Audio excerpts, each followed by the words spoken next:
Sri Ram's IS, serving the nation since 1985. Ab offline, hoya online, we are the lifeline. Muhammad Yunus, the chief advisor of the interim government of Bangladesh. He's not an elected leader. He's not the prime minister of Bangladesh. He was given this position after the ouster of Sheikh Hasina, and the agenda that was given to him as the chief advisor was to set the democratic practices of Bangladesh in such a way that elections could take place in Bangladesh.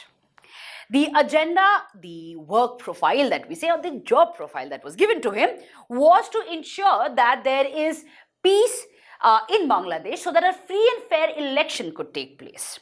There is no idea about the timeline of the elections right now. We do not know when Bangladesh is going to have that election. We don't even know how and what is going to happen in Bangladesh in the domestic front. But there are two very worrying signs that have emerged. One, the attacks against the minorities in Bangladesh, and second, the economic turmoil of Bangladesh, which has been pretty obvious, but Muhammad Yunus is not talking about it. Instead, he says that this is an agenda of the neighboring countries to defame Bangladesh. Interestingly, he was on a visit to China, wherein a particular statement of his went viral.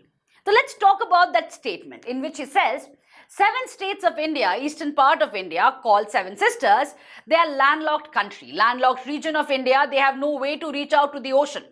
He further added, we are the only guardian of the ocean for all this region.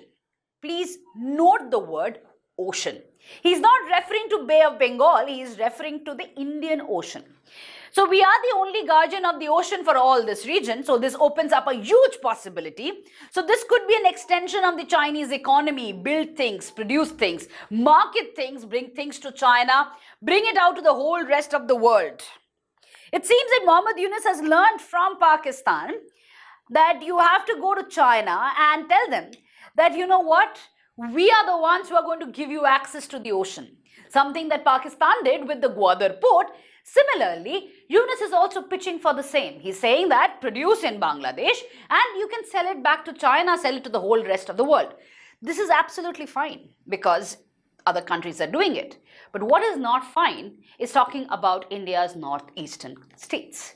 What is not fine is calling oneself the guardian of the Indian Ocean.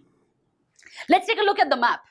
If you take a look at the map, so this is Bangladesh, and this is the area that Bangladesh has towards the Bay of Bengal. But if you take a look at India's coastal line, which is not only in the Bay of Bengal, but Arabian Sea and even to the Indian Ocean. After all, it is the Indian Ocean, right? One can already figure out that India has a huge coastal line. And the northeastern states are part of India. And by virtue of that, they too have this huge coastal line. Now, coming back to what Bangladesh is pitching, that this is a landlocked country, basically referring to the Siliguri corridor or the chicken's neck, which is a vulnerability that India has.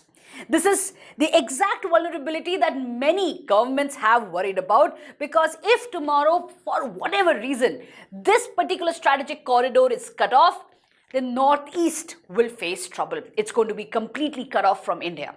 And this particular fear has got triggered again by Muhammad Yunus's statement.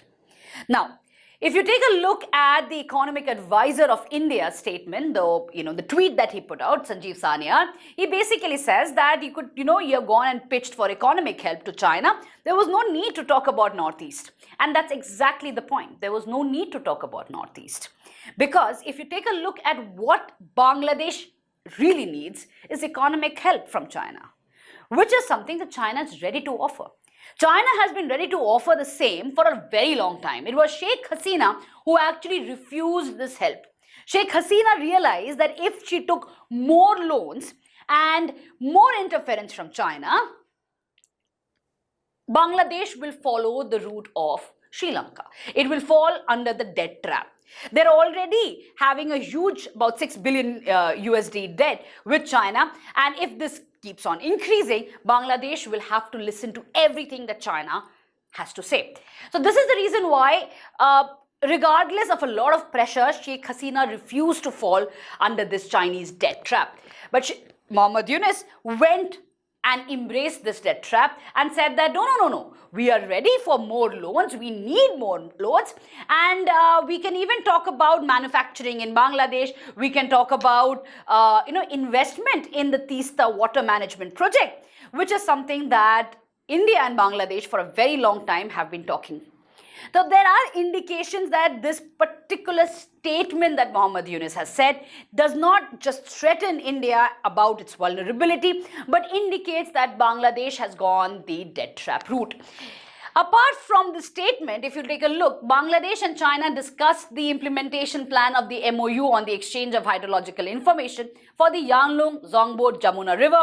They also talked about maritime cooperation and hold a new round of dialogue on maritime cooperation. Apart from that, Chinese investments, particularly in the Mongla Port Facilities Modernization, Expansion Project and the Chinese Economic and Industrial Zone in Chattogram. China has committed around 400 million for the modernization of the Mongla seaport, 350 USD million for the CEIZ development, another 150 million USD as the technical assistance. This word technical assistance is very interesting. This is the word which China always puts as the outlier. Why? Because this is the money that will go to the Chinese firms as tenders. Who are going to give the tenders? The Chinese firms are going to come with the expertise. Chinese firms are going to come with the laborers, and the money is not going to flow into Bangladesh. We have seen a repeat of this in Balochistan, and this is exactly why the Balochi people are up in arms against the CPEC project. And the same thing is being repeated in Bangladesh. Now, this is Bangladesh's absolute prerogative as its national interest, as a sovereign country, to fall into the debt trap. And with eyes wide open, this is absolutely their choice and we should not interfere with it. But what India should have a problem, and actually has a problem, is with the statement of the Northeast states, referring to the Northeast states. And this is something that India will definitely respond back. India is going to definitely take a look at this, because we are not going to allow these kind of statements talking about a vulnerability or talking about the fact that a part of India is landlocked. India has, again, as I said, thousands of kilometers of coastline, which is all of India's, and there is no guardian of the ocean at this point of time. India, as the crown of the Indian Ocean, has been taking up initiatives as HADR. You can talk about so many initiatives that India is talking about in the entire Indian Ocean region. Now, this is where India has to step up and have a diplomatic conversation with Bangladesh, because enough is enough. We have had a lot of patience when it comes to dealing with Bangladesh. We've had a lot of patience with dealing with the interim government, but high time, because this impacts our national interest. With this, I end today's session. Thank you so much for joining me. I'll see you in the next one. Bye.